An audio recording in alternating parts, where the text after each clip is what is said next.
Chers amis, bonjour.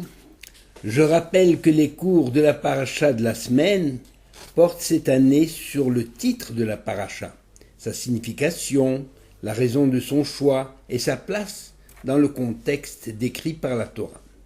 Cette semaine, le titre ne résume pas le contenu de la paracha et à la limite, il est un terme isolé dont l'emploi ne paraît pas indispensable à première vue. Mais à la réflexion, ce mot matot est significatif à plus d'un titre. La paracha commence ainsi. Vaidaber Moshe Eraché Hamatot, Livne Yisraël Lemor. L'introduction de cette paracha est inhabituelle. D'habitude, lorsque Moïse transmet une loi aux enfants d'Israël, cette transmission suit un certain processus. Tout d'abord, la parole divine s'adresse à Moïse pour lui enseigner une loi de la Torah. Moïse s'installe avec Aaron, son frère, à qui il enseigne cette loi, puis il fait venir les enfants d'Aaron et leur expose la loi en présence de leur père.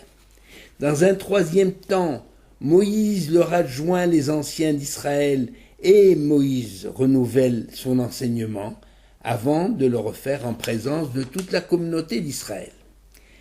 Moïse a ainsi répété l'enseignement 4 fois avant de se retirer pour laisser la place à Aaron, qui redonne cet enseignement à toute la communauté d'Israël avant de se retirer lui-même, puisqu'il a entendu l'enseignement 4 fois, ce même enseignement, et pour laisser le soin à ses enfants de poursuivre la transmission de la loi reçue.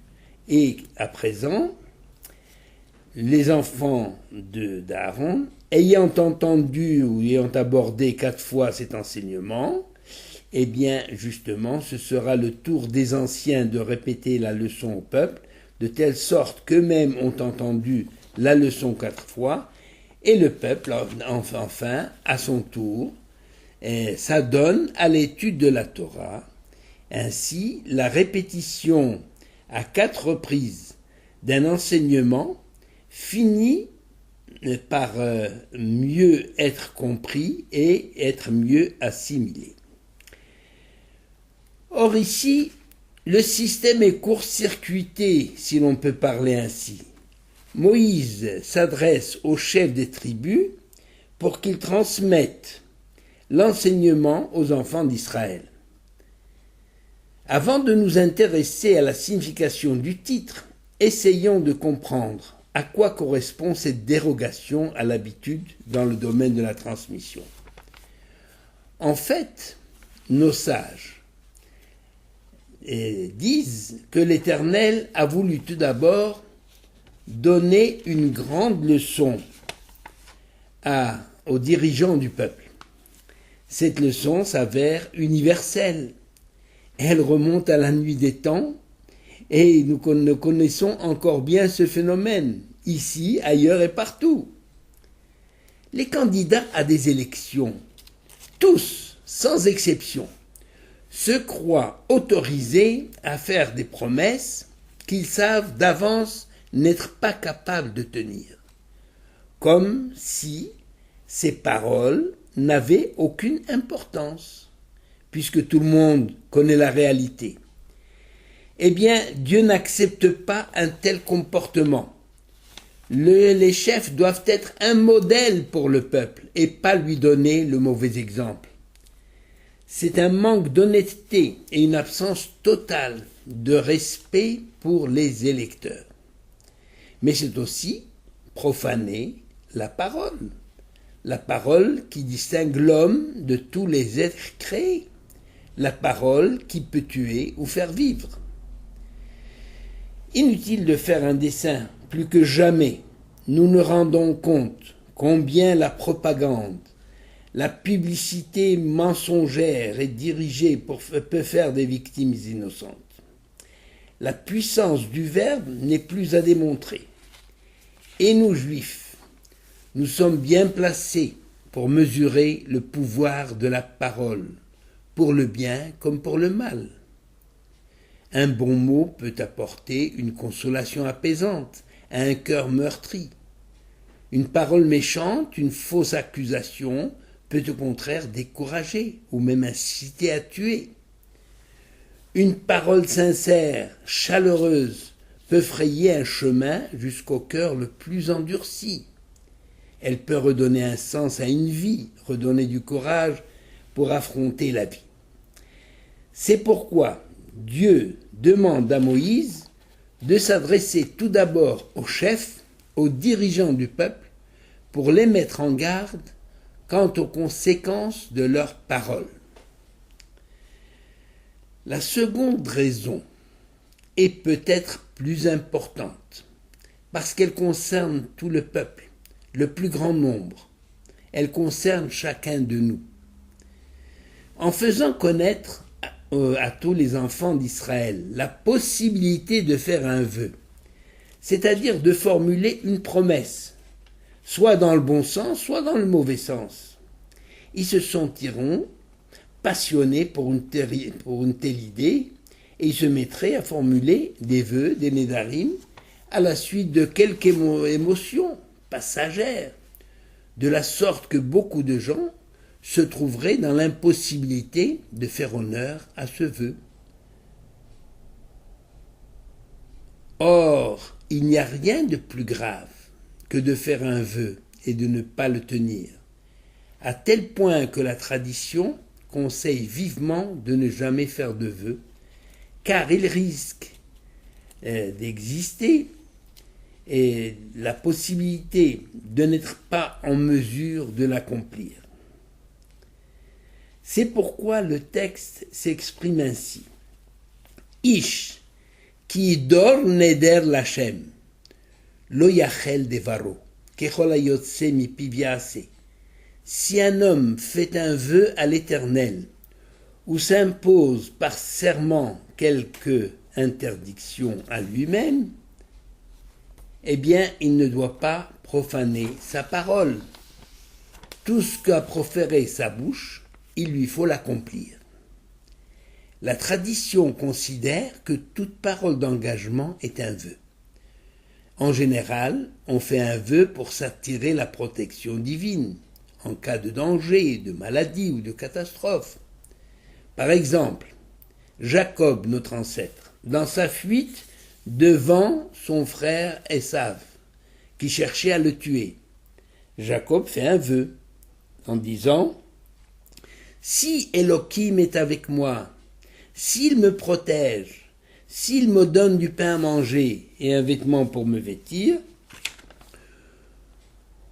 de tout ce qu'il me donnera, j'en lui prélèverai la dîme. » Alors pour quelle raison a-t-il eu tant de tribulations et tant de problèmes ?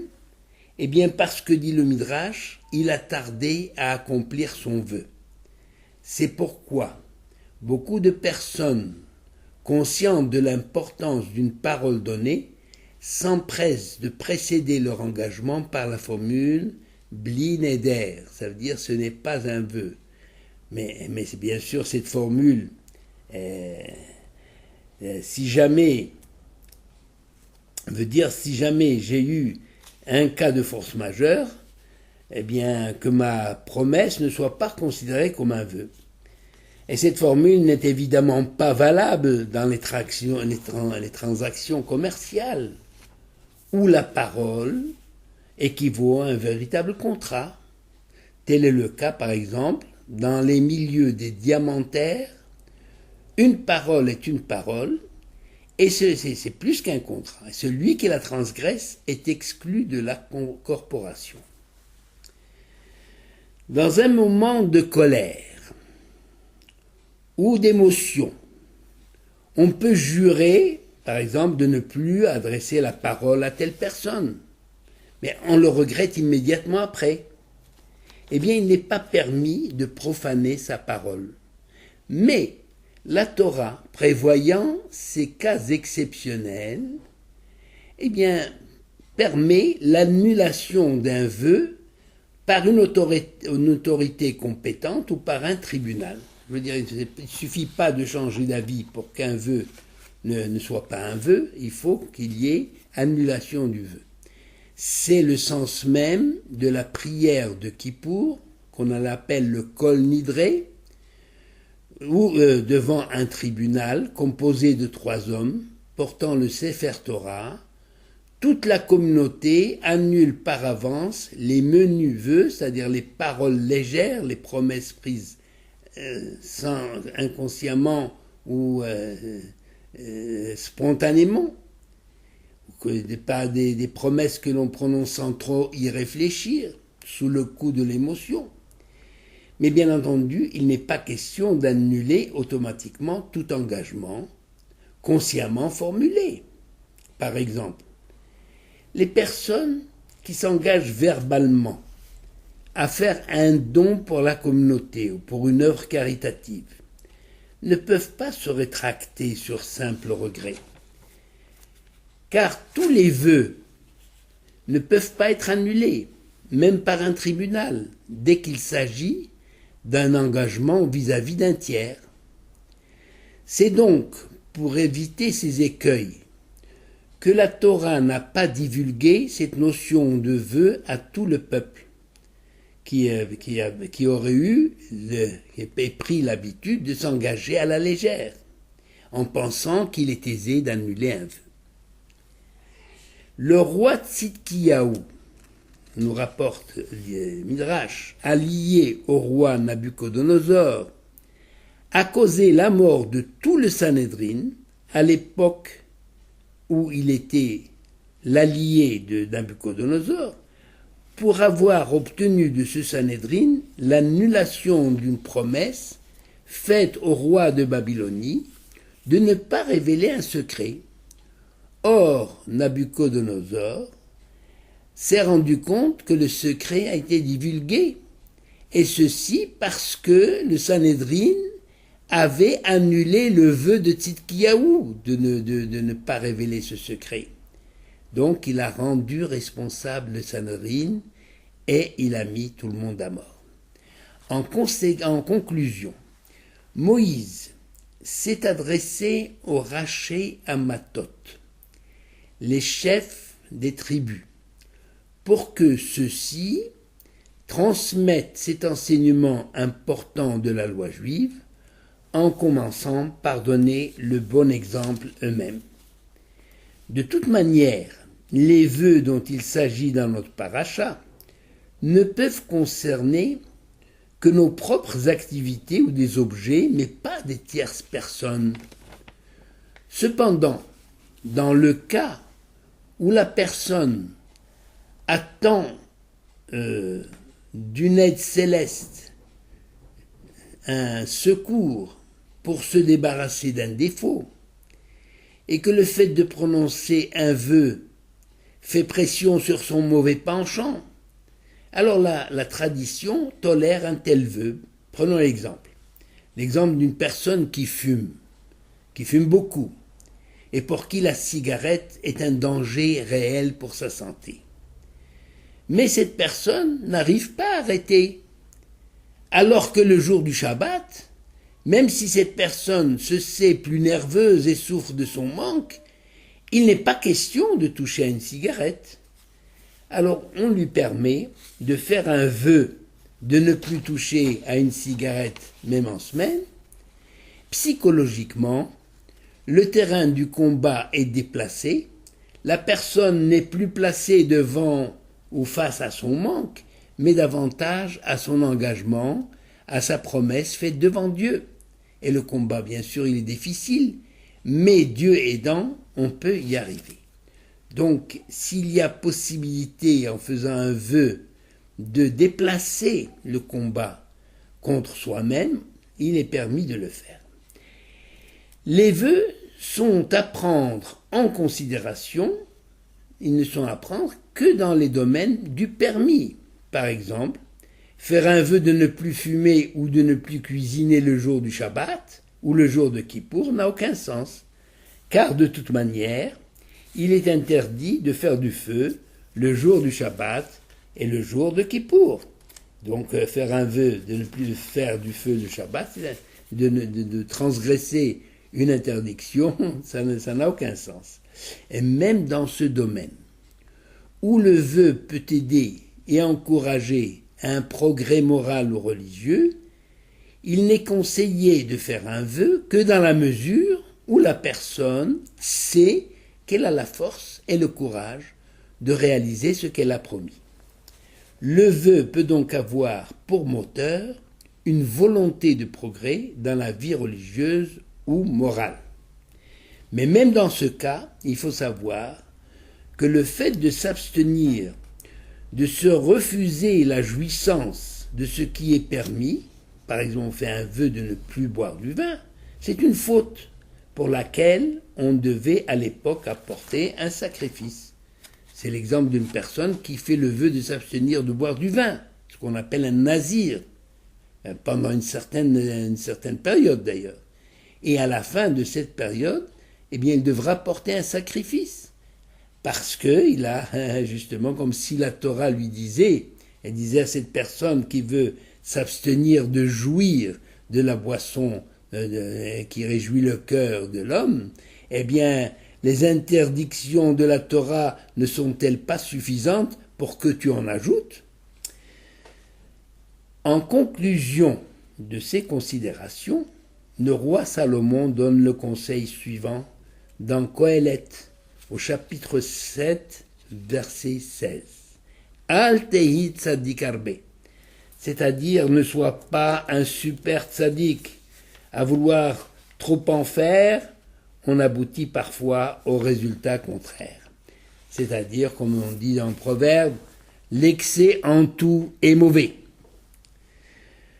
Revenons à présent au titre de la paracha, Matot. Matot est le pluriel de maté.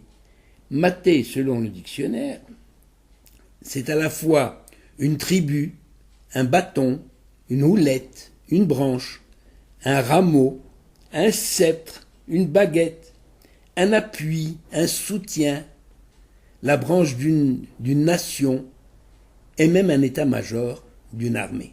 Donc ces significations reviennent, vous allez le voir, reviennent tout au même. C'est l'usage que l'on fait qui est différent. Un sceptre et un bâton, c'est exactement la même chose. C'est seulement le sceptre est fait pour diriger, c'est le symbole du gouvernement, c'est le symbole du pouvoir du roi, tandis que le bâton, eh bien, n'importe qui peut frapper avec un bâton. Il existe un synonyme au mot maté, c'est shevet, qui lui aussi désigne un bâton, mais aussi une tribu d'Israël. Alors nous avons donc deux termes, maté et shevet, pour désigner les mêmes objets ou les mêmes notions. Alors quelle différence y a-t-il entre ces deux termes ? Pourquoi la Torah emploie davantage maté, raché à matot, les chefs de tribu, plutôt que raché à shvatim, alors que le mot shevet est courant dans la Torah. On dit shifté Israël, les tribus d'Israël. Ces deux mots, maté et shevet, qui désignent à la fois tribu et bâton, donc il y a quand même une nuance entre les deux mots maté et shevet. D'abord, d'où viennent toutes les tribus d'Israël ? Selon la tradition, les tribus d'Israël remontent aux 12 fils de Jacob, nés de ses deux femmes, Léa et Rachel, ainsi que des deux servantes, Bilha et Zilpa. Par la suite, la tribu de Joseph fut divisée en deux tribus, la tribu de Ménaché et la tribu d'Éphraïm. Depuis cette division décidée par Jacob avant sa mort, qui attribue une part à chacune de ces tribus dans la terre d'Israël, la tribu de Lévi a été en quelque sorte exclue de l'héritage de la terre parce que les Lévites vont se consacrer désormais au culte dans le temple et ne reçoivent pas une portion du territoire d'Israël.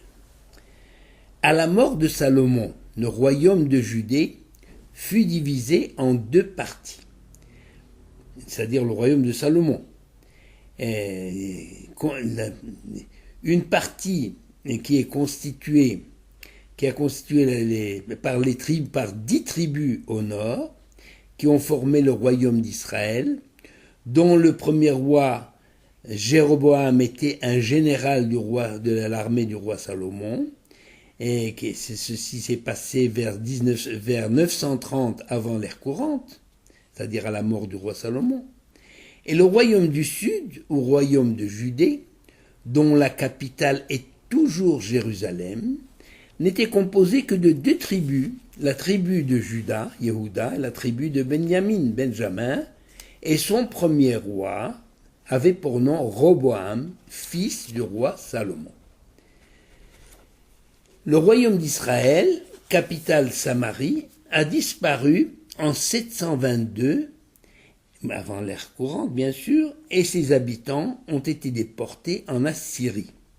Tandis que le royaume du sud, dont la capitale est Jérusalem, et dont la capitale abritait le premier temple détruit en 586 avant l'ère courante et le second temple détruit en l'an 70 de notre ère, il renaît de ses cendres, ce royaume de Juda, avec l'État d'Israël actuel, qui espère recueillir les 10 tribus perdues pour reconstituer l'unité première du peuple d'Israël. Quelle différence existe-t-elle entre Shevet et Maté, puisque ces 2 mots signifient tous 2 branches d'un arbre et par extension branches du peuple. Ils signifient également tous 2 des bâtons, mais l'un est un bâton pour commander, comme je l'ai dit, c'est le sceptre d'un roi, et l'autre c'est pour frapper. Eh bien, d'où on sait que Shevet c'est un bâton pour commander, c'est un sceptre du roi. Il est écrit Lo Yassou Shevet Mihuda dans la Genèse, dans le livre de la Genèse au chapitre 49 verset 10, dans la bénédiction de Jacob, il dit le sceptre ne sera jamais retiré de la tribu de Juda. C'est une promesse ou une prophétie de Jacob qui s'est réalisée tout au long de l'existence du royaume de Juda, c'est-à-dire du royaume du sud. Tous les rois de Juda étaient des descendants de Salomon, c'est-à-dire de David Salomon, descendants de eux-mêmes de Juda, y compris le Mashiach, le Messie libérateur d'Israël et de l'humanité, qui lui aussi sera un descendant de David, c'est-à-dire un descendant de Juda. La différence entre un sceptre et un bâton est qu'un bâton est surtout fait pour frapper, alors que le sceptre est fait pour commander. Mais dans la lecture chassidique, la différence entre Shevet et Maté est pleine d'enseignements, davantage d'actualité que leur signification première, et elle s'applique aussi bien à l'individu qu'au peuple dans son ensemble. Je pose la question, si vous aviez à choisir une personne pour vous allier à elle, ou pour lui confier la responsabilité de vos affaires ou l'éducation de vos enfants, que choisiriez-vous? Ou bien, si vous aviez à choisir un comportement pour vous, dans votre vie, que choisiriez-vous? Une attitude dure, un caractère entier, ou au contraire, une attitude plus souple? En vérité, le choix est difficile, mais en tout cas, il ne peut jamais être définitif face à toutes les situations, car là réside justement la différence entre Shevet et Maté, qui signifient tous 2 une branche. Seulement Shevet, c'est une branche qui est encore reliée à l'arbre, c'est-à-dire dotée de vie, parce qu'elle puise de la sève de cet arbre, alors que le bâton est une branche qui a été coupée de l'arbre, une branche desséchée, il est vrai, c'est un bâton, mais dont la force, la résistance est plus grande que celle d'une branche verte, parce qu'elle est plus souple. Ces 2 noms représentent donc 2 situations possibles du peuple juif, voire même des âmes de chaque juif. La première situation, le Shevet, est celle du peuple juif sur sa terre, au temps où la présence divine était manifeste au sein du temple de Jérusalem, où l'âme juive était proche de Dieu. C'est la branche verte, encore reliée à l'arbre, et qui prend et puise sa sève de la racine de l'arbre et de la terre qui porte cet arbre, la terre d'Israël. C'est-à-dire que la condition juive est aisée, car elle bénéficie de la protection naturelle de Dieu, qui a les yeux ouverts sur cette terre d'Israël et sur son peuple d'un bout à l'autre de l'année. C'est ce que dit notre tradition. Le bâton, par contre, est une branche coupée de l'arbre de vie, qui, de ce fait, n'a plus la sève. Mais le fait qu'il soit coupé, c'est desséché, et sa dureté résiste mieux aux intempéries, aux aléas des saisons. Le bâton desséché, eh bien, qui est dur, est symbole du peuple juif en exil. C'est pourquoi le peuple juif en exil? Parce que justement le bâton recèle en lui une force insoupçonnable qui le rend résistant aux épreuves de la vie. L'histoire de 20 siècles est là pour témoigner de ce miracle. Le miracle, c'est-à-dire ce phénomène contre nature qu'un peuple arraché à sa terre et dispersé aux quatre coins de la terre demeure entêté dans sa fidélité à son identité, à sa Torah, à ses valeurs morales, à Dieu qu'il a choisi et qui momentanément détourne son regard de son peuple qui continue de regarder ou de scruter par le côté, comme un père qui fait semblant de ne pas surveiller son fils.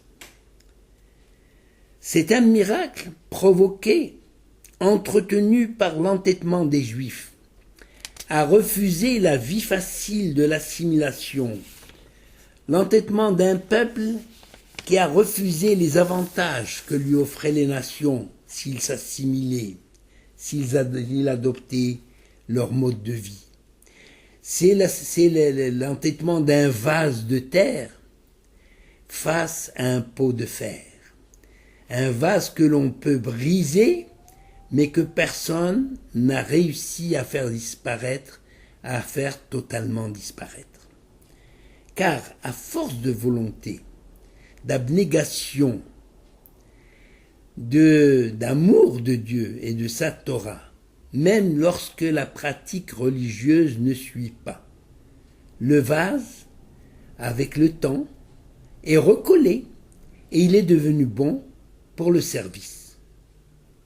Les périodes d'accalmie ne laissent jamais présager la sérénité définitive.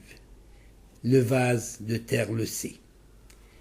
Dans cette situation d'exil, justement, même en Israël aujourd'hui, où l'exil est davantage spirituel, l'âme juive poursuit son durcissement pour être en mesure de faire face à toutes les épreuves et à tous les dangers. À choisir, bien entendu, nous préférons être cette branche verte qui puise sa force directement à la source. D'ailleurs, sur le plan individuel, quelles que soient les circonstances, nos sages préfèrent que l'homme soit comparable à une branche verte, même si elle présente un caractère de fragilité, plutôt qu'un bâton solide et inflexible. Car si un vent violent souffle, il ne réussit qu'à faire plier la branche momentanément, la branche verte, grâce à sa souplesse, tandis qu'un vent violent peut briser le bâton, parfois sans espoir de retour ni de réparation. Si la paracha a choisi le terme de matot, c'est-à-dire plutôt la dureté, pour désigner les tribus, c'est pour nous enseigner que dans certains domaines, il n'y a pas de place à des concessions, à des arrangements. Il faut savoir être dur pour préserver son sens de l'humain et de sa puissance vivifiante. Il en est ainsi dans le domaine de la parole. La parole nécessite une vigilance de tous les instants, car la vie et la mort, disent nos textes, sont pendus à la langue. Achayim ve'amavet biyad halashon.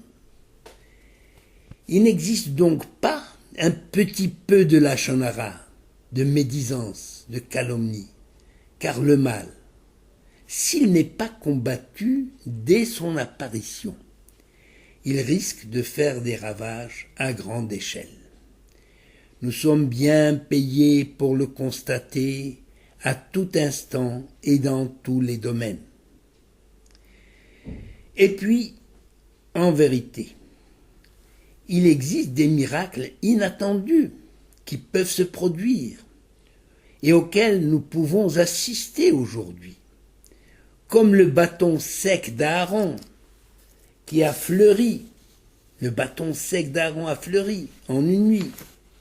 Et nous pouvons assister aujourd'hui à ce retour dans le giron du judaïsme de jeunes gens qui sont les petits-enfants, les arrière-petits-enfants, les descendants de juifs totalement assimilés qui avaient cru trouver la solution en désertant le judaïsme et qui se réincarnent dans les êtres illuminés par la foi divine et la lumière de la Torah. Et ce miracle n'a été possible justement que grâce à nos parents, à ses parents et à ses aïeux, qui, malgré l'apparence de reniement du judaïsme, ont conservé dans le fond de leur cœur une étincelle divine qui n'attendait que des conditions favorables pour devenir une grande flamme. Shabbat Shalom.